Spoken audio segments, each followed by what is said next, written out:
నమస్కారం. ఘంటారవానికి స్వాగతం. ముందుగా ప్రధాన అంశాలు. భద్రాచలం ఆలయ అభివృద్ధి పనులు ప్రారంభం. వచ్చే శ్రీరామ నవమిలోగా పూర్తి చేయాలని నిర్ణయం.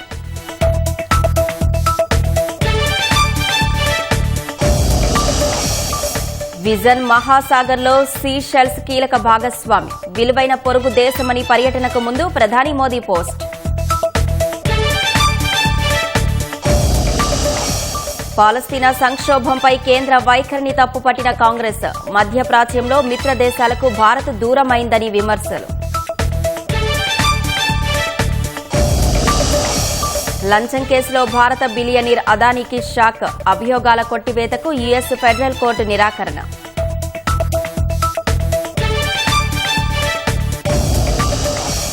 అమెరికా సైనిక స్థావరాలపై ఇరాన్ ప్రతిదాడులు. ఈసారి భారీ నష్టాన్ని చూడాల్సి వస్తుందని హెచ్చరికలు.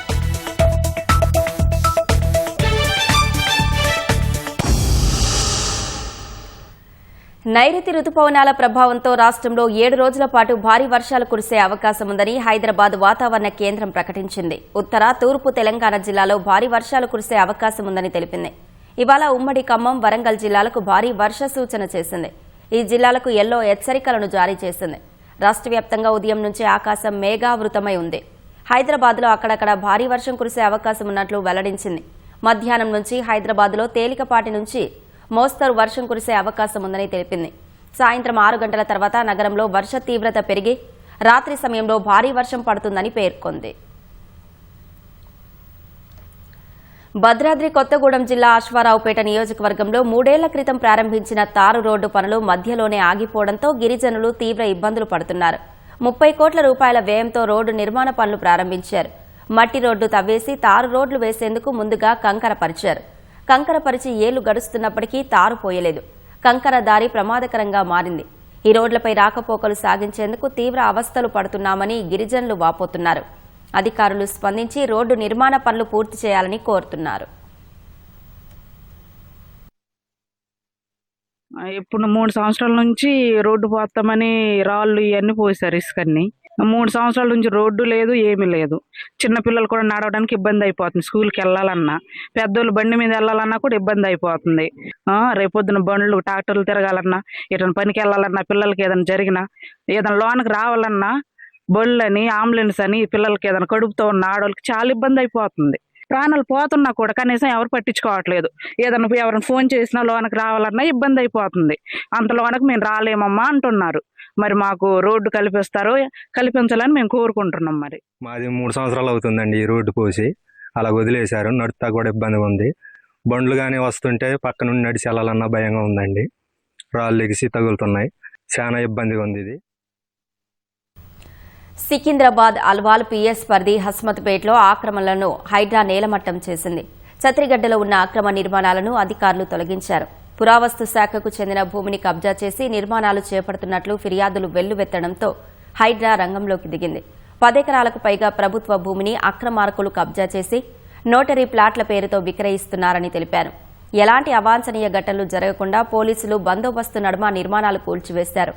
ప్రభుత్వ స్థలాలు, చెరువులను ఆక్రమిస్తే కఠిన చర్యలు తప్పవని అధికారులు హెచ్చరించారు.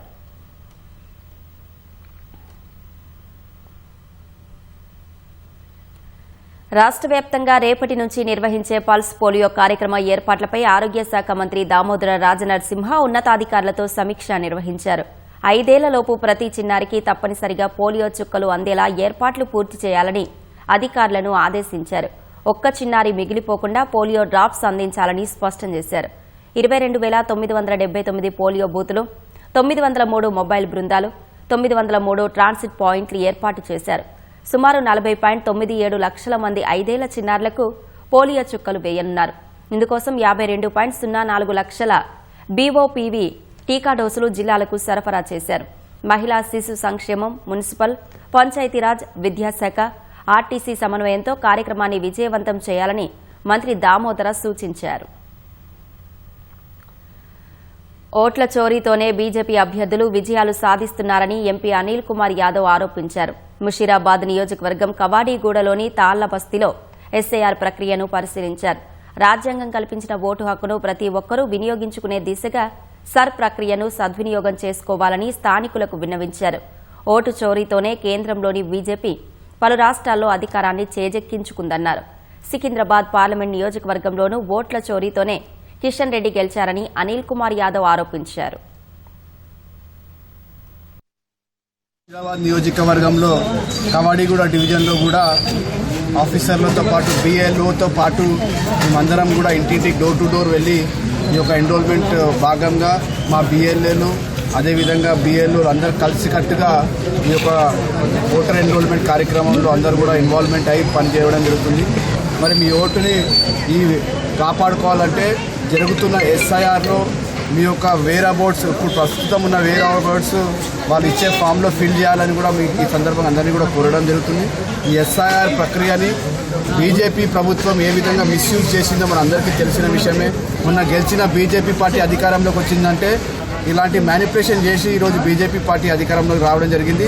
అదేవిధంగా సికింద్రాబాద్ పార్లమెంటు కూడా కిషన్ రెడ్డి గారు గెలిచారంటే ఈ దొంగదారిల ఓటర్ చోరీతోనే ఈసారి కిషన్ రెడ్డి గారు గెలిచిన విషయం కూడా మరొకసారి చెప్పడం జరుగుతుంది. Thank you. ఫీజు రియంబర్స్మెంట్ పథకాన్ని ఎత్తివేయాలన్న ఆలోచనను ప్రభుత్వం మానుకోవాలని బీసీ సంక్షేమ సంఘం అధ్యక్షుడు ఆర్ కృష్ణయ్య డిమాండ్ చేశారు. ఈ పథకాన్ని యథాతథంగా అమలు చేయాలని కోరుతూ ఈ నెల 30న రాష్ట్ర వ్యాప్తంగా కళాశాలల బహిష్కరణ, కలెక్టరేట్లు, ఆర్డీఓ, ఎంఆర్ఓ కార్యాలయాలను ముట్టడిస్తామని ఆయన తెలిపారు. హైదరాబాద్ విద్యానగర్లోని బీసీ భవన్లో బీసీ సంక్షేమ సంఘం జాతీయ కార్యనిర్వాహక అధ్యక్షుడు అరుణ్ కుమార్, రాష్ట్ర కార్యనిర్వాహక అధ్యక్షుడు నీలా వెంకటేష్ ఆధ్వర్యంలో 14 బీసీ సంఘాల నాయకుల సమావేశం జరిగింది. కాంట్రాక్టర్లకు డబ్బులు ఇవ్వడానికి ప్రభుత్వం అప్పులు చేసినట్లుగానే ఉజ్వల భవిష్యత్తుకు సంబంధించిన విద్యార్థులకు ఫీజు రియంబర్స్మెంట్ బకాయిలు చెల్లించడానికి అప్పులు చేయాలని డిమాండ్ చేశారు.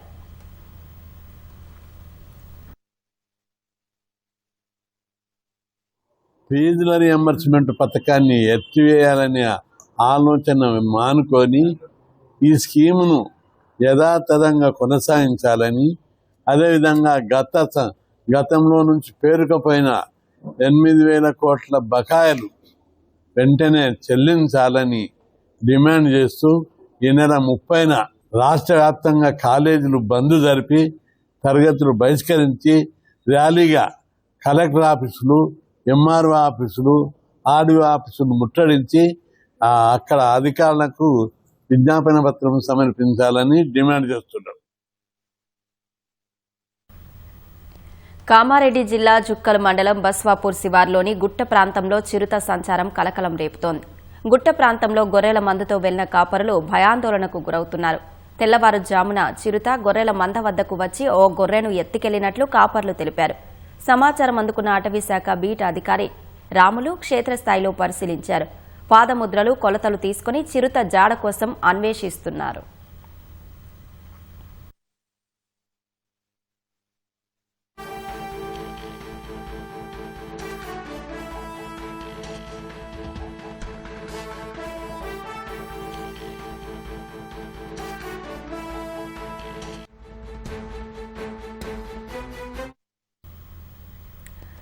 భద్రాచలం శ్రీ సీతారామచంద్రస్వామి ఆలయ అభివృద్ది పనులు ప్రారంభమయ్యాయి.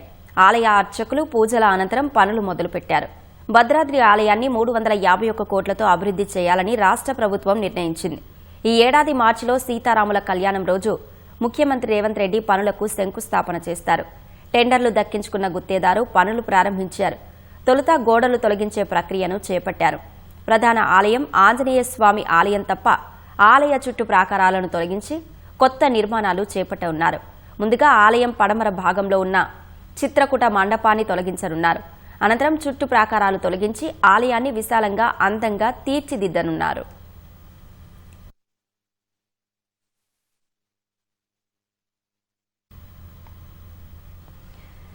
దక్షిణ భారత చిత్ర పరిశ్రమలో విషాదం నెలకొంది.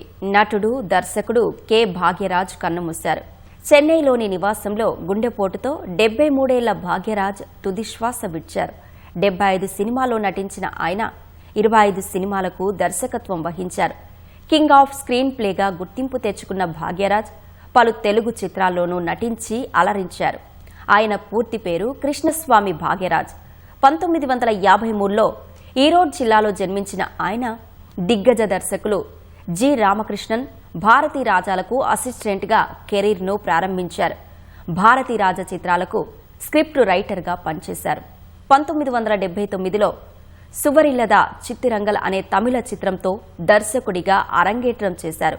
తమిళ సినిమా 16 వెయ్యతినిళ్లతో తొలిసారి వెండితెరపై కనిపించారు. భాగ్యరాజ్ కేవలం నటుడు, దర్శకుడిగానే కాకుండా కథా రచయితగా, సంగీత దర్శకుడిగా సత్తా చాటారు. 1983లో వచ్చిన క్లాసిక్ చిత్రం ముందనై ముడిచ్చు చిత్రానికి గాను ఉత్తమ నటుడిగా ఫిలింఫేర్ అవార్డు అందుకున్నారు. తెలుగులో ఇంట్లో ఇల్లాలు, వంటింట్లో ప్రియురాలు, అబ్బాయి గారు వంటి హిట్ చిత్రాలకు స్క్రిప్ట్ అందించారు. అల్లరి నరేష్ నటించిన పెళ్లయింది కాని సినిమాకు దర్శకత్వం వహించారు. తెలుగులో చివరిగా కుబేరా చిత్రంలో నటించారు. భాగ్యరాజ్ అకాల మరణంతో కోలీవుడ్లో విషాద ఛాయలు అలుముకున్నాయి. ఆయన మృతి పట్ల పలువురు సినీ, రాజకీయ ప్రముఖులు సంతాపం తెలిపారు.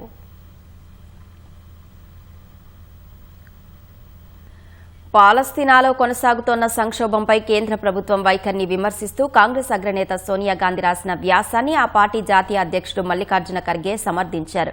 కేంద్రం ఉదాసీనత వల్ల మధ్యప్రాచ్యంలోని చారిత్రక మిత్ర దేశాలకు భారత్ దూరమైందన్న సోనియా వ్యాఖ్యలతో ఏకీభవిస్తున్నట్లు ఖర్గే తెలిపారు.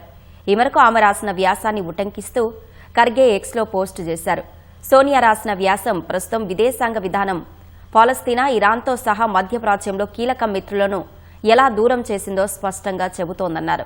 ప్రపంచవ్యాప్తంగా ప్రజల అభిప్రాయానికి కూడా భారత్ దూరమైందని ఖర్గే ఆరోపించారు. పాలస్తీనా విషయంలో మోదీ సర్కార్ కొనసాగిస్తున్న మౌనానికి నైతికంగా, హేతుబద్ధంగా ఎటువంటి సమర్థింపు లేదన్నారు. పాలస్తీనా పట్ల మోదీ ప్రభుత్వ మౌనాన్ని, ఉదాసీనతను ప్రశ్నిస్తూ ఓ వార్తాపత్రికకు సోనియా వ్యాసం రాశారు. బిలియనీర్ అదానీ గ్రూప్ సంస్థ చైర్మన్ గౌతమ్ అదానీపై నమోదైన హై ప్రొఫైల్ లంచం ఆరోపణల కేసులో అమెరికా ఫెడరల్ కోర్టు కీలక నిర్ణయం తీసుకుంది. అదానీతో పాటు ఇతర నిందితులపై నమోదైన క్రిమినల్ కేసులను కొట్టివేసేందుకు ఫెడరల్ జడ్జి నిరాకరించారు. ఈ కేసును ఎందుకు ఉపసంహరించుకోవాలని అనుకుంటున్నారో తెలుపుతూ మరింత స్పష్టమైన, వివరణాత్మకమైన నివేదికను సమర్పించాలని అమెరికా జస్టిస్ డిపార్ట్మెంట్ డీఓజేను న్యాయస్థానం ఆదేశించింది. అదానీపై ఉన్న అభియోగాలను ఉపసంహరించుకోనున్నట్లు అమెరికా న్యాయశాఖ ప్రకటించిన నెల రోజుల తర్వాత ఈ పరిణామం చోటు చేసుకుంది. ఈ కేసును అధికారికంగా కొట్టివేయాలని అదానీ తరపు న్యాయవాదులు బ్రూక్లిన్లోని డిస్టిక్ట్ జడ్జి నికోలస్ గరాఫిస్ను కోరారు. కేసును ఉపసంహరించుకోవాలంటూ మే 18న డీఓజే దాఖలు చేసిన పిటిషన్ చాలా క్లుప్తంగా, ఎలాంటి బలమైన కారణాలు లేకుండా ఉందంటూ జడ్జి అసంతృప్తి వ్యక్తం చేశారు. కేసును ఎందుకు కొట్టివేయాలో సరైన ఆధారాలు, కారణాలతో కూడిన నివేదికను జూలై 13లోగా కోర్టుకు సమర్పించాలని ఆదేశించారు. సౌర విద్యుత్ కాంట్రాక్టులు పొందడానికి భారత్లో కొందరు పాలనా అధికారులకు $265 మిలియన్ లంచం ఇచ్చారని, ఈ నిధులను అమెరికా ఇన్వెస్టర్లు, బ్యాంకుల నుంచి సమీకరించారని ఆరోపిస్తూ 2024 నవంబర్లో అదానీ, వారి అనుబంధ సంస్థలపై అభియోగాలు నమోదయ్యాయి. భారత్ ప్రతిష్టాత్మకంగా భావిస్తున్న విజన్ మహాసాగర్లో సీషెల్స్ కీలక భాగస్వామి అని ప్రధాని మోదీ అన్నారు. సీషెల్స్ తమకు ఎంతో విలువైన సముద్ర ప్రాంత పొరుగు దేశమని వ్యాఖ్యానించారు. 3 రోజుల పర్యటన కోసం సీషెల్స్కు బయలుదేరే ముందు ఎక్స్ వేదికగా ప్రధాని ఈ వ్యాఖ్యలు చేశారు. ఇరు దేశాల మధ్య ఉన్న సుదీర్ఘ మైత్రిని మరింత బలోపేతం చేసే దిశగా ఈ పర్యటనలో ద్వైపాక్షిక చర్చలు జరపనున్నట్లు పేర్కొన్నారు. ఇరు దేశాల దౌత్య సంబంధాలు ఏర్పడి ఈ ఏడాదితో 50 వసంతాలు పూర్తవుతున్నాయని ప్రధాని గుర్తు చేశారు. ఈ సంబంధాలు పరస్పర విశ్వాసం, ఉమ్మడి ప్రజాస్వామ్య విలువలు, వైవిధ్యం పట్ల గౌరవం, ఇరు దేశాల ప్రజల మధ్య ఉన్న లోతైన అనుబంధం పునాదులుగా ఏర్పడ్డాయని కొనియాడారు. సీషెల్స్ అధ్యక్షుడు పాట్రిక్ హెర్మినియే ఆహ్వానం మేరకు ప్రధాని ఇవాళ్టి నుంచి 3 రోజుల పాటు ఆ దేశంలో పర్యటించనున్నారు. ఈ పర్యటనలో సీషెల్స్ జాతీయ దినోత్సవ సన్నోత్సవ వేడుకల్లో మోదీ పాల్గొంటారు. సీషెల్స్ జాతీయ అసెంబ్లీని ఉద్దేశించి ప్రసంగించనున్నారు. ఈ అరుదైన గౌరవం పొందనున్న తొలి భారత ప్రధానమంత్రిగా మోదీ నిలవనున్నారు.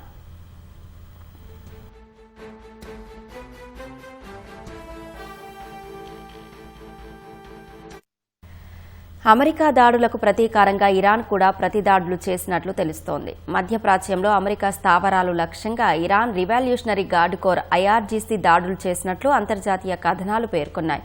యుఎస్ దాడి చేసిన కొద్దిసేపటికి అమెరికా సైనిక స్థావరాలను లక్ష్యంగా చేసుకుని దాడులకు దిగినట్లు సమాచారం. అటు అమెరికా దాడులను ట్రంప్ సమర్థించుకున్న తరుణంలో ఇరాన్ సుప్రీం లీడర్, సైనిక సలహాదారు మెహసన్ రెజాయ్ తీవ్ర హెచ్చరికలు జారీ చేశారు. మళ్లీ ఘర్షణలు తలెత్తితే అమెరికా భారీ ప్రాణ నష్టాన్ని చవిచూడాల్సి వస్తుందని హెచ్చరించారు. ఈసారి తాము యుద్ధంలో కొత్త సామర్థ్యాలను ప్రవేశపెడతామని బెదిరించారు. శత్రువు పొరపాటు చేస్తే తదుపరి యుద్ధం గతంలో జరిగిన దానిలా అస్సలు ఉండబోదని తేల్చి చెప్పారు. ఈ విషయం ట్రంప్ తెలుసుకోవాలని రెజాయ్ స్పష్టం చేశారు. అటు భద్రత కోసం అమెరికాపై ఆధారపడవద్దని గల్ఫ్ కోఆపరేషన్ కౌన్సిల్ జీసీసీ దేశాలను హెచ్చరించారు. ఈ ప్రాంతీయ భద్రతకు ఉన్న ఏకైక నమ్మకమైన మార్గం అమెరికాకు దూరంగా ఉండటమేనని హితవు పలికారు. పశ్చిమాసియాలో మళ్లీ నెలకొన్న ఉద్రిక్తతలపై అమెరికా అధ్యక్షుడు డొనాల్డ్ ట్రంప్ స్పందించారు. ఇరాన్పై అమెరికా దాడులను ట్రంప్ సమర్థించారు.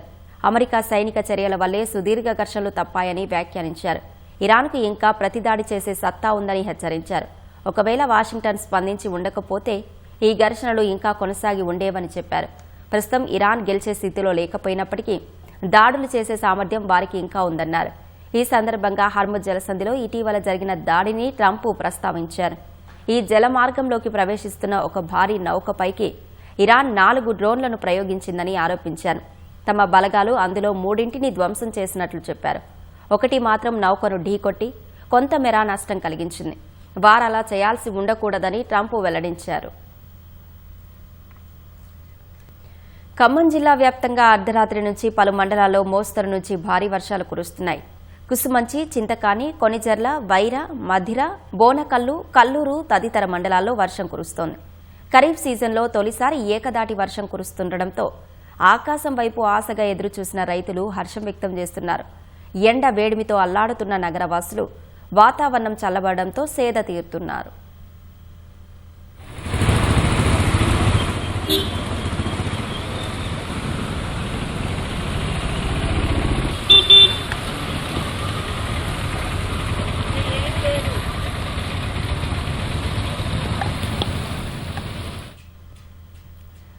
హైదరాబాద్లో ప్రయాణ ప్రాంగణాల విషయంలో ఆర్టీసీ యాజమాన్యం అనుసరిస్తున్న వైఖరిపై సర్వత్రా విమర్శలు వస్తున్నాయి.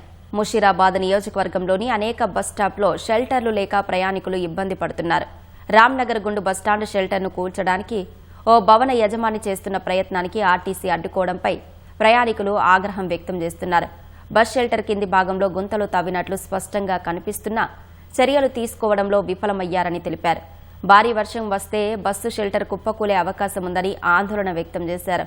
ఈ విషయంలో ఆర్టీసీ యాజమాన్యం, జీహెచ్ఎంసీ అధికారులు తగు చర్యలు తీసుకోవాలని ప్రయాణికులు కోరుతున్నారు. బస్ స్టాప్ అనేది చాలా పురాతనమైన బస్ స్టాప్. ఈ బస్ స్టాప్ వచ్చేసి కొంతమంది తీయాలని చూస్తున్నారు, కానీ తీసే సాధారణమైన పౌరులకి చాలా ఇబ్బందికరమైనది. అందువల్ల మీరు దీన్ని ఎక్కడైనా ఖండించి ఆర్టీసీ తీసుకోవాలని చెప్పి నా నివేదన. బడికి సెలవొచ్చిందంటే పిల్లల్లో ఎక్కడ లేని ఆనందం. ఒక్కరోజైనా హాయిగా ఆటలు ఆడొచ్చనే సంతోషం.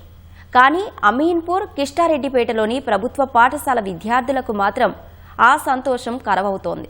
కొందరు ఆ ప్రాంగణాన్ని తమ అసాంఘిక కార్యక్రమాలకు అడ్డాగా మార్చడమే పిల్లల భయానికి కారణం. సరైన గదులు లేక మరో ఇబ్బంది. ఉదయం ప్రైమరీ, మధ్యాహ్నం సెకండరీ విద్యార్థులకు క్లాసులు చెబుతున్నా పిల్లలు అద్భుత ఫలితాలే సాధిస్తున్నారు. ఈ ఫలితాల కారణంగా పీఎం శ్రీ పాఠశాలగా ఎంపికైంది.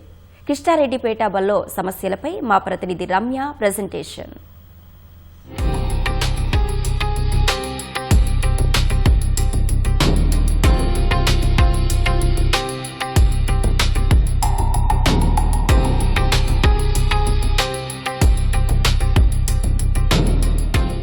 పాఠశాలలు అంటే విజ్ఞాన భాండాగారాలు. అంతేకాదు తల్లిదండ్రులకి భరోసానిచ్చే కేంద్రాలను కూడా చెప్పొచ్చు.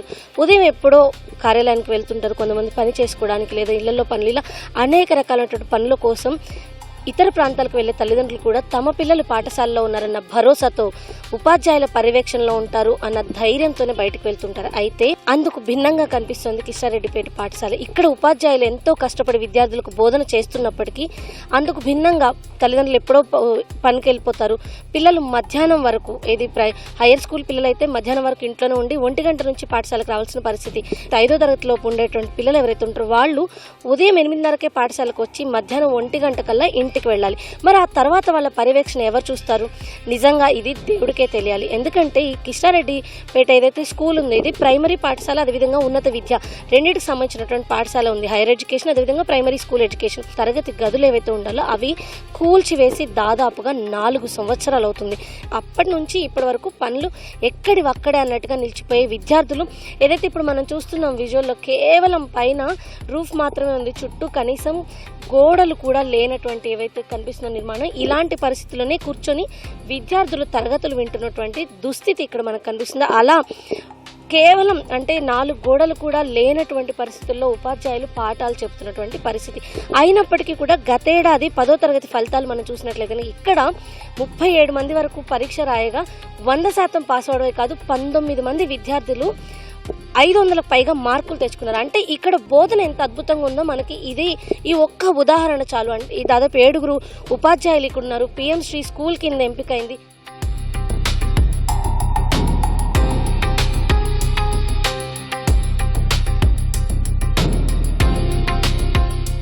మనం చూస్తున్న తరగతి ఏదైతే ఉందో 10వ తరగతి క్లాస్ ఇక్కడ నిర్వహిస్తున్నారు. గోడలు కూడా లేవు, చుట్టూ కనీసం గోడలు లేవు.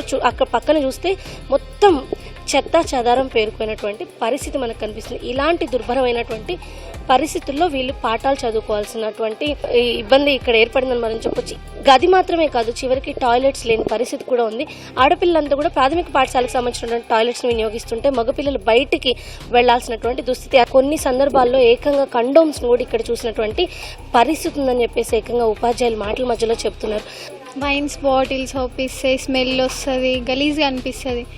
అందరి లెక్క మాకు కూడా పొద్దుగాల స్కూల్కి వెళ్ళాలి, చదువుకోవాలని అట్లా అనిపిస్తుంది.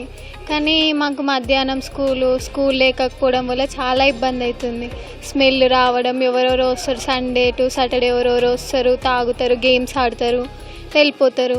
తర్వాత మేము నెక్స్ట్ మండే వచ్చినామంటే మాకే స్మెల్స్, అంత గలీజ్గా హెల్త్ ఖరాబ్ అవుతుంది. చాలామందికి హెల్త్ ప్రాబ్లమ్స్ వస్తున్నాయి.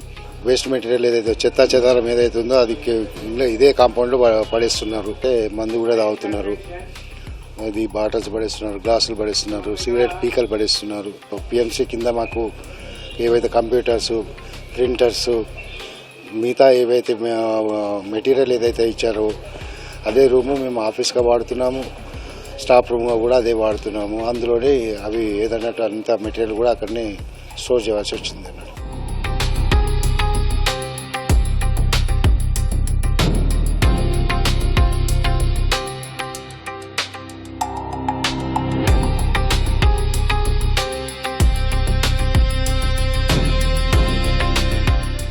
పాఠశాల ప్రాంగణంలోనే మీకు వాటర్ ట్యాంక్ కనిపిస్తుంది, కానీ నీళ్లు తాగడానికి మాత్రం పనికి బయట నుంచి మాత్రమే వాటర్ తీసుకొచ్చి వాడాల్సిన దుస్థితి. అంటే అన్నీ ఉన్నాయి ఇక్కడ చూడడానికి. ఎవరైనా బయట నుంచి వస్తే పెద్ద గ్రౌండ్ కనిపిస్తుంది, తరగతి గదులు కనిపిస్తున్నాయి.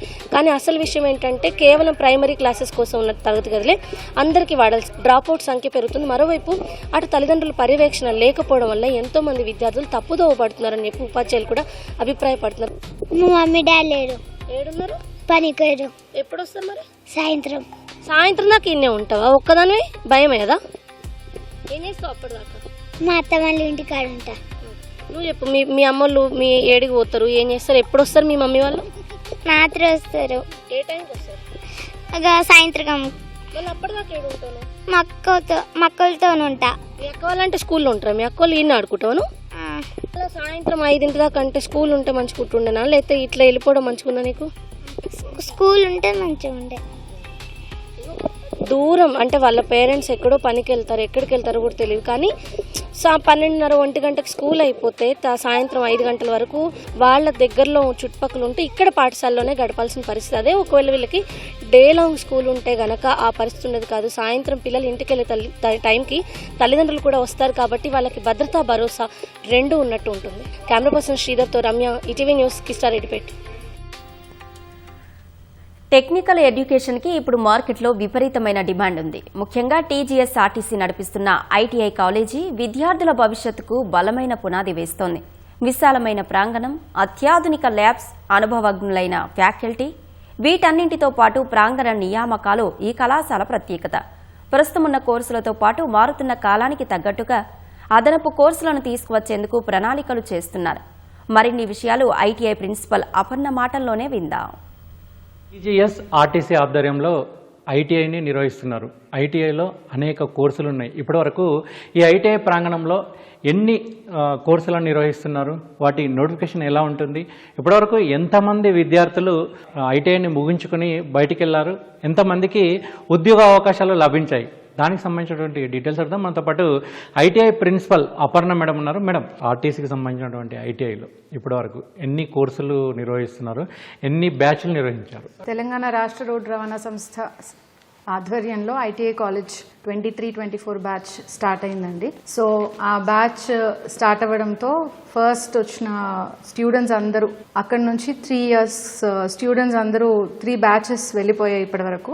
ఇప్పుడు 4th బ్యాచ్ నడుస్తుంది. వాళ్ళు కూడా ఎగ్జామ్స్ కోసం ప్రిపేర్ అవుతున్నారు. ఇప్పటివరకు అయిన ప్రతి బ్యాచ్ లో కూడా మేము 100% ఉత్తీర్ణత సాధించాము. ఆర్టీసీలో ఐటీఐ చేయడం వల్ల వాళ్ళకి కలిగే బెనిఫిట్ ఏంటంటే, ఆర్టీసీ ఇట్ సెల్ఫ్ ఒక మెకానికల్ ఫీల్డ్ సంస్థ ఇది.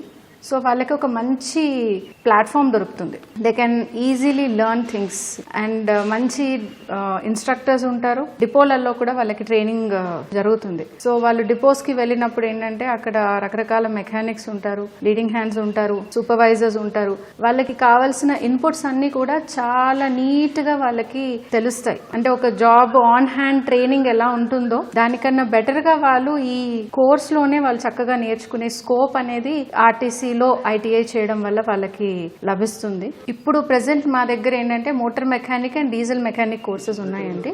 పెయింటర్ వెల్డర్ కూడా ఉంది, అది కూడా తీసుకురావాలని చూస్తున్నాము. అండ్ కంప్యూటర్ అప్లికేషన్స్, ఎలక్ట్రానిక్స్, ఇప్పుడు ఏంటంటే ఈవీ వెహికల్స్ వస్తున్నాయి కాబట్టి ఎలక్ట్రానిక్స్, ఎలక్ట్రికల్ అనే దానిపైన కూడా ఏవైతే కోర్సెస్ ఉన్నాయో ఆ ట్రేడ్స్ కూడా తీసుకొస్తే ఫ్యూచరిస్టిక్ గా చాలా బాగుంటుంది. ఎందుకంటే అన్ని కూడా ఈవీ వెహికల్స్ అవుతున్నాయి కాబట్టి ఆ ట్రేడ్స్ కూడా మేము వీఆర్ ట్రయింగ్ టు, ఎండి గారు వాళ్ళందరి పర్మిషన్ తీసుకుని we will try to get all those trades. Next future generation కి ప్రాపర్ గా వాట్ వి ఆల్ రిక్వైర్ అవన్నీ కూడా ఇక్కడ శిక్షణ ఇచ్చేదానికి we are trying to do all those. ఇక్కడ కోర్సులు పూర్తి చేసుకున్నటువంటి విద్యార్థులకు అప్రెంటిషిప్ మీ ఆర్టీసీలోనే ఇస్తారా? అట్లా ఎంతమందికి ఇచ్చారు ఇప్పటివరకు? అంటే స్పెషల్గా కంపల్సరీ అని కాదు, బట్ ఏంటంటే ఆర్టీసీలో మాకు స్కోప్ ఉంది. ఐటీఐ అప్రెంటిసెస్ అనేది ఆర్టీసీలో అవసరం ఉంటారు. సో ఇక్కడ అయిన వాళ్ళకి ఖచ్చితంగా మంచి స్టూడెంట్స్ ఉన్నారు అంటే ఐటీఐ అవకాశం బయట చేసిన వాళ్ళకైనా ఉంటుంది, బట్ ఇక్కడ చేసిన వాళ్ళకి ఇంకా అంటే they will know hands on training అక్కడే తీసుకున్నారు కాబట్టి వాళ్ళకి ఇంకా స్కోప్ ఎక్కువ ఉంటుంది. సో చాలా మంది కూడా జాయిన్ అయ్యారు. వాళ్ళకి 1 year అప్రెంటిషిప్ కోర్స్ ఉంటుంది. ఒకవేళ ఇంకా రిక్వైర్మెంట్ ఉంది అనుకుంటే దాన్ని ఎక్స్టెండ్ కూడా చేసుకోవచ్చు. ఇక్కడ ఈ ఐటీఐ ప్రాంగణంలో ఎటువంటి మిషనరీస్ ఉన్నాయి విద్యార్థులు నేర్చుకునేందుకు? ఇప్పుడు ప్రస్తుతం మనం చూస్తున్నటువంటి ఈ మిషనరీ పేరేంటి అసలు? ఇది యాక్చువల్లీ అండి BS6 న్యూమాటిక్ బ్రేక్ సిస్టమ్ అండి. ఏదైనా కూడా అంటే ఇప్పుడు BS6 అనేది it's running model. So new models కూడా వచ్చే స్టూడెంట్స్ కి ఇంట్రడ్యూస్ చేయాలనే ఉద్దేశంతో మోడల్ చూస్తే they understand what is the system. ఎప్పుడైనా కూడా బస్సుల్లో అక్కడ వెళ్ళి చూడడము, ఇక్కడ ఏంటంటే ఇట్ ఇస్ లైక్ అటాప్సీ చేస్తారు. డాక్టర్స్ ఎట్లా అంటే దే లర్న్, స్కెలిటన్ పెట్టుకొని నేర్చుకుంటారు, బాడీ మీద దే కీప్ లర్నింగ్. సో ఒక మెకానిక్ కి కూడా దిస్ ఇస్ ద బాడీ ఎలా ఉంటుంది, సిస్టమ్ ఎలా ఉంటుంది అనేది నేర్చుకోవడానికి ఇది చాలా ఈజ్ అవుట్ అవుతుంది వాళ్ళకి. పూర్తిగా చూసినప్పుడు ఏంటంటే వాళ్ళ సిస్టమ్ దగ్గరికి వెళ్ళేసి ఒక బస్ మీద పిట్లో వెళ్ళి చూస్తున్నప్పుడు వాళ్ళకు చాలా ఈజీగా అర్థం అవ్వడానికి ఉంటుంది. కాబట్టి లేటెస్ట్ మోడల్స్ అన్ని కూడా ఈడీ గారు, ఎండి గారు శాంక్షన్ చేసి దే ఆర్ గివింగ్. అంటే స్టూడెంట్స్ కి కూడా చాలా ఈజ్ అవుట్ అవుతుంది. ఓకే, ఈ ఐటీఐలో నోటిఫికేషన్ ఎప్పుడు వెలువడుతుంది? సాధారణ ఐటీఐల మాదిరిగానే వెలువడుతుందా? మీరు సపరేట్గా ఏమన్నా నోటిఫికేషన్ ఇస్తారా? ట్రేడ్కి సంబంధించి ఎన్ని సీట్లు ఉంటాయి అందులో? ప్రతి ట్రేడ్ కి సంబంధించి 24 సీట్స్ ఉన్నాయండి. అండ్ ఇది నార్మల్ ఐటీఐస్ కి ఎలా రిలీజ్ అవుతుందో ఇది కూడా అలా రిలీజ్ అవుతుంది. ఆన్లైన్ లో అప్లై చేసుకోవచ్చు. ఎవరికైనా ఇబ్బంది ఉంటే they can come down to ITI Hakimpet college. మేము వీఆర్ రెడీ. వాళ్ళకందరికి కూడా వాళ్ళకి ఏం కావాలి, ఎలా చేయాలని వాళ్ళకి ఏదైనా ఇబ్బంది ఉంటే వాళ్ళని మేము గైడ్ చేయడానికి కూడా మేము రెడీగా ఉన్నాం. షెడ్యూల్ ఉందండి. దాంట్లో ఈ 30th is the last date. మేము ఆల్రెడీ రిలీజ్ చేసాము. కాల్ చేసిన వాళ్ళందరికీ కూడా వీఆర్ జస్ట్ టెల్లింగ్ దెమ్. ఐటీఐతో పాటు డ్రైవింగ్ శిక్షణ కూడా ఇస్తున్నారు హకీంపేటలో. సో అది ఎట్లా ఉంటుంది? ఎవరెవరు తీసుకునే అవకాశం ఉంటుంది? డ్రైవర్లకు మాత్రమే ఇస్తారా? బయట ఉన్న వాళ్ళు కూడా నేర్చుకునే అవకాశం ఉంటుందా? మహిళలు కూడా నేర్చుకోవచ్చా? ఇప్పటివరకు ఎంతమంది శిక్షణ ఇచ్చారు? తెలంగాణ రాష్ట్ర రోడ్డు రవాణా సంస్థ అంటేనే the first primary part is driver. Driver లేనిది మా సంస్థ లేదు. సుశిక్షితులైన డ్రైవర్స్ ఉంటారు మా దగ్గర, నైపుణ్యం ఉన్న వాళ్ళు ఉంటారు. సో అలాంటి వాళ్ళు ప్రతి డిపోలో సేఫ్టీ డ్రైవర్స్ ఉంటారు. ఆ సేఫ్ డ్రైవింగ్ అనేది అందరిలోకి తీసుకెళ్లాలని మా ఎండి గారు, ఈడీ గారు ఆలోచనల ప్రకారం డ్రైవింగ్ డ్రైవింగ్ స్కూల్ కూడా నిర్వహించడం జరుగుతుంది. ఇక్కడ లైట్ వెహికల్ శిక్షణ ఉంది అండ్ హెవీ వెహికల్ శిక్షణ కూడా ఉంది. చాలా మంది ఇక్కడ నేర్చుకుని వాళ్ళకి లైసెన్స్ లో ఏదైనా LLR తీసుకుని they have to come here. Procedure లో కూడా we will help them out. చాలా మంది చక్కగా నేర్చుకుంటున్నారు, ఎందుకంటే డైలీ జాబ్ ఇస్ డ్రైవింగ్. మొత్తం అందరికీ కూడా ఇంపార్ట్ చేయడానికి we are coming forward for that. Okay, ఈ డ్రైవింగ్ శిక్షణ కోసం ఎంత కాలం ఉంటుంది? డ్రైవింగ్ శిక్షణ ఎంత ఫీజు వసూలు చేస్తారు? ఇది 1 month ఉంటుందండి. 15,600 ఫీ ఉంటుంది. అది పే చేసిన తర్వాత మేమే we will give required driving training bus ఉంటుంది. ప్రాపర్ ట్రైన్డ్ డ్రైవర్స్ ఉన్నారు, సేఫ్టీ డ్రైవింగ్ ఇన్స్ట్రక్టర్స్ అంటాము. HR క్లాసెస్ కూడా తీసుకుంటాము, అంటే సైకలాజీ మీద, స్ట్రెస్ ఫ్రీగా ఎలా ఉండాలి అండ్ రోడ్ సైన్స్ గురించి, రోడ్ ఇంజనీరింగ్ గురించి, what all a driver requires, దాని మీద థియరీ క్లాసెస్ ఉంటాయి అండ్ ప్రాక్టికల్ ట్రైనింగ్ కూడా. చక్కగా రోడ్ మీద తీసుకెళ్లి వాళ్ళని మా డ్రైవర్స్తో ఫస్ట్ నార్మల్ రోడ్లో, తర్వాత సర్వీస్ రోడ్లో, తర్వాత రద్దీ రోడ్లో కూడా వాళ్ళని సుశిక్షితులుగా చేసే ప్రయత్నం చేస్తున్నాము. అందరూ కూడా చక్కగా నేర్చుకుంటారు. ఇక్కడ ఈ ఐటీఐకి సంబంధించి ఇక్కడ శిక్షణ పూర్తి చేసుకున్న వాళ్ళకి ఉద్యోగ అవకాశాలు ఏమన్నా వచ్చాయి? ఎక్కడ వచ్చాయి?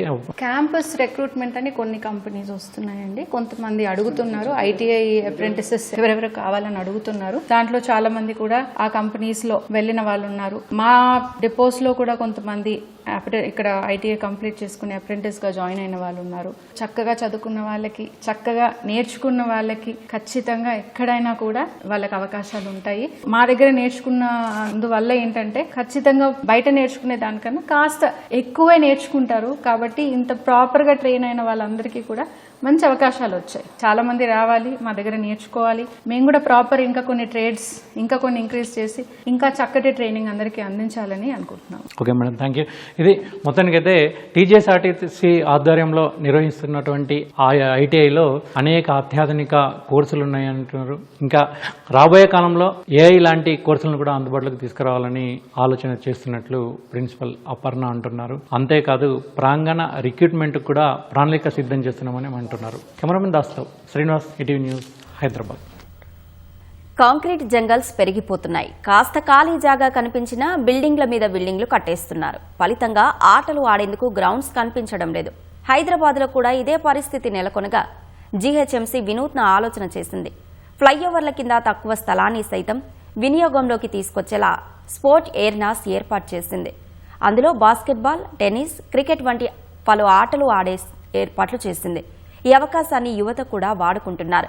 ఈ స్పోర్ట్స్ ఏరినాస్ విశేషాలేంటో మా ప్రతినిధి శివరామకృష్ణ అందిస్తారు.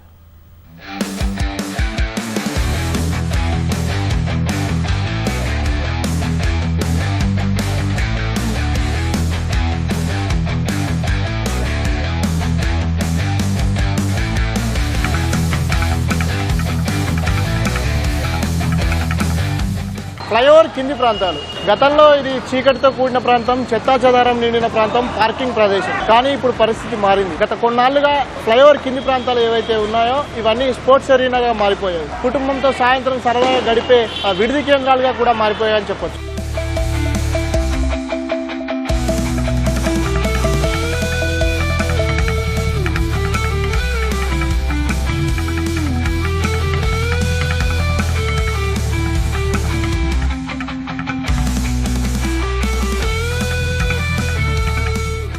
SRDP గత ప్రభుత్వం చేపట్టినటువంటి మంచి పనుల్లో ఇదొకటి. ప్రధానంగా 2016 నుంచి 2023 వరకు కొనసాగినటువంటి ఈ కార్యక్రమంలో అనేక ఫ్లైఓవర్ల నిర్మాణం చేపట్టారు. ఫ్లైఓవర్ల కింద ఉన్నటువంటి ప్రదేశం ఏదైతే ఉందో అది నిరుపయోగంగా ఉండకూడదని, పిల్లలకి ఉపయోగంగా ఉండాలి, క్రీడల అభివృద్ధి కోసం ఉపయుక్తంగా ఉండాలనే ఉద్దేశంతో ఈ స్పోర్ట్స్ అరీనాస్ ని నిర్మించారు. అయితే మనం ప్రస్తుతం ఎల్బీ నగర్ వద్ద ఉన్నటువంటి బైరామల్ గూడ ఫ్లైఓవర్ కింద ఉన్నాము. ఈ ఫ్లైఓవర్ కింద బ్యాడ్మింటన్, బాస్కెట్ బాల్, అట్లాగే రోలర్ స్కేటింగ్, వాలీబాల్, క్రికెట్ వీటన్నిటికి సంబంధించి కూడా కోర్ట్స్ ని డెవలప్ చేశారు. నిత్యం ఇక్కడ విద్యార్థులు కానీ లేదంటే యంగ్స్టర్స్ ఎవరైతే ఉన్నారో వాళ్ళందరూ వచ్చి కూడా ఇక్కడ క్రికెట్ ఆడుతున్నటువంటి, అట్లాగే మిగతా గేమ్స్ ఆడుతున్నటువంటి పరిస్థితి. ఈ మొత్తం కాన్సెప్ట్ ముఖ్య ఉద్దేశం ఏంటంటే ఇక్కడ ఉన్నటువంటి ప్లేస్ ఏదైతే ఉందో దాన్ని సద్వినియోగం చేసుకోవాలి. అయితే ఫ్లైఓవర్ అంటే మనకు ముందుగా గుర్తొచ్చేది పిల్లర్స్ మాత్రమే. పిల్లర్ ని కూడా ఖాళీగా ఉంచకుండా ఒక మంచి ప్రయత్నం చేసినట్టుగా కూడా ఇక్కడ మనకు కనిపిస్తుంది.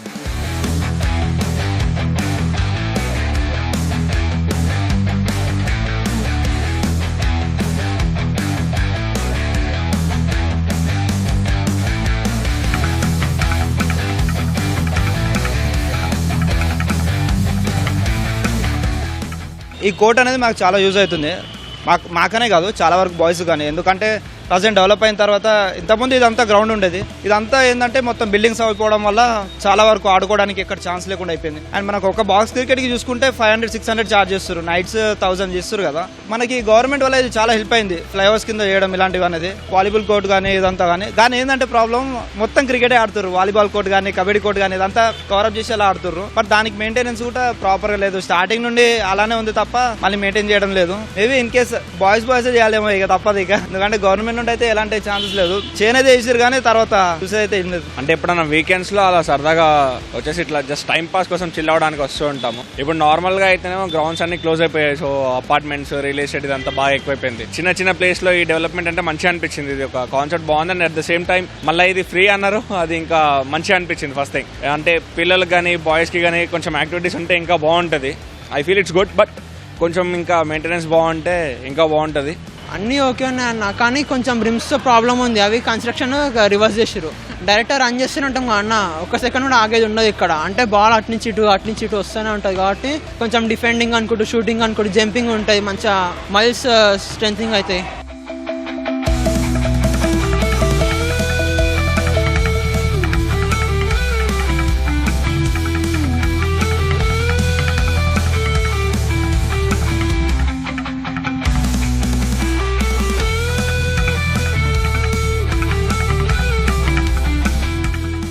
నగరంలో ఉన్న మైదానాల కొరతను దృష్టిలో ఉంచుకొని ఫ్లైఓవర్ల కింది భాగం ఏదైతే ఉందో దాన్ని సద్వినియోగం చేసుకునే క్రమంలో భాగంగా చేసినటువంటి ఈ ప్రయత్నం క్రీడలను పెంపొందించడమే కాకుండా క్రీడాకారులకి మానసిక ఉల్లాసం, శారీరక దారుఢ్యాన్ని ఇచ్చేందుకు ఉపయోగపడుతుంది. అయితే ఈ నిర్వహణ లోపం ఏదైతే ఉందో దాన్ని సరిచేస్తే తప్ప వీళ్ళ ముఖ్య ఉద్దేశానికి మోక్షం లభించే పరిస్థితి అయితే కనిపించడం లేదు.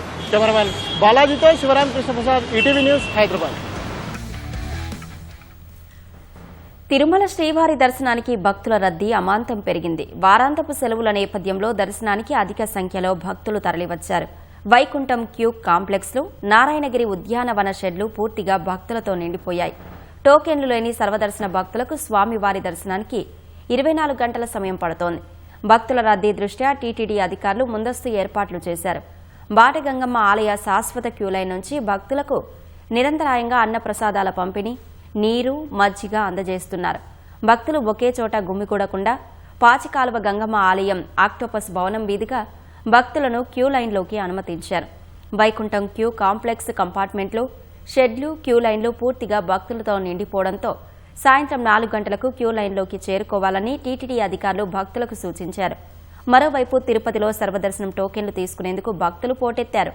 టైం స్లాట్ సర్వదర్శన టోకెన్లు జారీ చేసే భూదేవి కాంప్లెక్స్, శ్రీనివాసం, విష్ణు నివాసం కౌంటర్ల వద్ద భక్తులు బారులు తీరారు. భక్తుల రద్దీతో మధ్యాహ్నం 12 గంటల నుంచి జారీ చేసే సమయ నిర్దేశిత సర్వదర్శనం టోకెన్లను 2 గంటల ముందే భక్తులకు అందజేశారు. అటు కొండపైకి వచ్చే వాహనాలతో అలిపిరి టోల్గేట్ వద్ద రద్దీ కొనసాగుతోంది.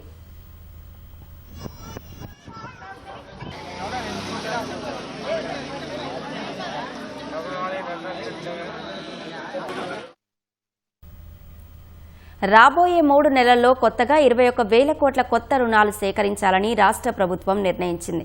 విడతల వారీగా బాండ్లను వేలం వేసే విధానంలో వాటిని సేకరించనుంది. సాధారణంగా అవసరాల మేరకు ఒక్కో విడతలో 2,000 కోట్ల రూపాయల నుంచి 3,000 కోట్ల వరకు తీసుకోవడం ఆనవాయితీ. కానీ వచ్చే నెల 1న 7,000 కోట్ల రూపాయలు తీసుకోనున్నట్లు ప్రభుత్వం రిజర్వ్ బ్యాంకుకు తెలిపింది. ఇచ్చిన హామీలను నెరవేర్చేందుకు రాష్ట్ర సర్కారు వచ్చే 3 నెలల్లో మరిన్ని రుణాలను తీసుకోనుంది. రైతు భరోసా, పింఛనుదారులు, ఉద్యోగుల బకాయిల చెల్లింపుల కోసమే రాష్ట్ర ప్రభుత్వం భారీగా రుణాలను సేకరిస్తున్నట్లు తెలుస్తోంది. ఈ నెల 30న రైతు భరోసా పథకం కింద రైతుల బ్యాంకు ఖాతాలో సొమ్ము జమ ప్రారంభిస్తామని ప్రభుత్వం ఇప్పటికే ప్రకటించింది. ఈ పథకానికి 9,000 కోట్ల రూపాయలు అవసరం. ఇక ఉద్యోగుల బకాయిల చెల్లింపులకు నెలకోసారి 700 కోట్ల రూపాయలను ఆర్థిక శాఖ గతేడాది జూలై నుంచి క్రమం తప్పకుండా విడుదల చేస్తోంది. ఇవి కాకుండా రిటైర్ అయిన ఉద్యోగులకు పీఎఫ్, గ్రాట్యుటీ తదితర బకాయిల కింద 6,000 కోట్ల రూపాయలను 100 రోజుల్లోగా విడుదల చేస్తామని గత నెలలో ప్రకటించింది. నెలకు 2,000 కోట్ల రూపాయల చొప్పున ఇస్తోంది. ఇవి కూడా జూలై మొదటి వారంలోనే ఇవ్వాల్సి ఉంది. జీతాలు, పింఛన్లకు 5,500 కోట్ల రూపాయలు అవసరం. బాండ్ల వేలం ద్వారా సేకరించిన రుణాన్ని తిరిగి వచ్చే 10 నుంచి 30 ఏళ్లలోగా చెల్లిస్తామని రాష్ట్ర ప్రభుత్వం రిజర్వు బ్యాంకుకు తెలిపింది.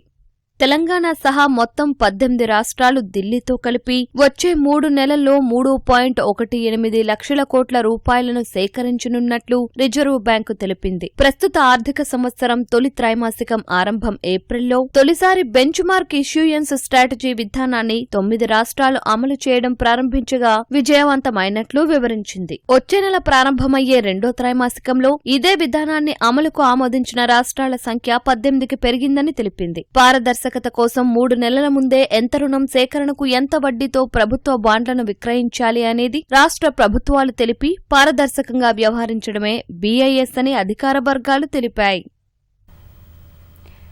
ఎల్నినో పరిస్థితులు రాష్ట్ర వ్యవసాయంపై తీవ్రంగా పడుతోంది. వానాకాలం సీజన్లో మొత్తం సాగు విస్తీర్ణం 1.32 కోట్ల ఎకరాలకు గాను ఇప్పటి వరకు 14.78 లక్షల ఎకరాల్లోనే రైతులు పంటలు వేశారని వ్యవసాయ శాఖ పేర్కొంది.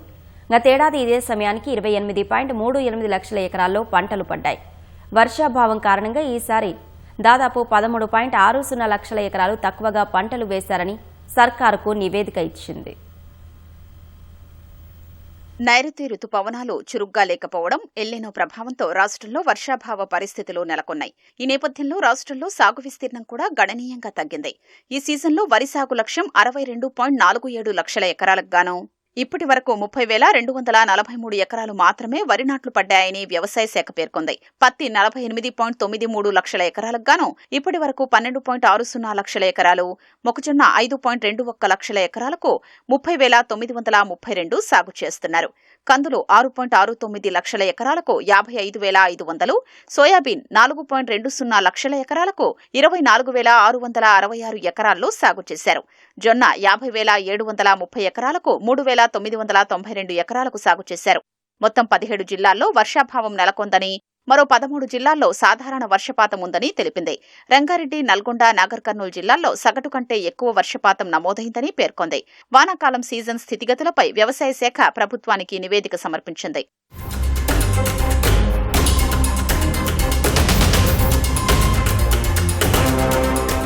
ఈ సీజన్లో ఇప్పటి వరకు 101.3 మిల్లీమీటర్ల వర్షపాతానికి గాను 84.6 మిల్లీమీటర్లు పడగా 16.5% లోటుగా ఉంది. సిద్దిపేట, హనుమకొండ జిల్లాల్లో భారీగా వర్షపాతం లోటు ఉండగా ఆదిలాబాద్, మంచిర్యాల, నిజామాబాద్, నిర్మల్, కామారెడ్డి, కరీంనగర్, రాజన్న సిరిసిల్ల, జగిత్యాల, మెదక్, వరంగల్, మహబూబాబాద్, జనగామ, మేడ్చల్, జోగులాంబ, గద్వాల, యాదాద్రి జిల్లాల్లో కొంత లోటు వర్షపాతం ఉంది.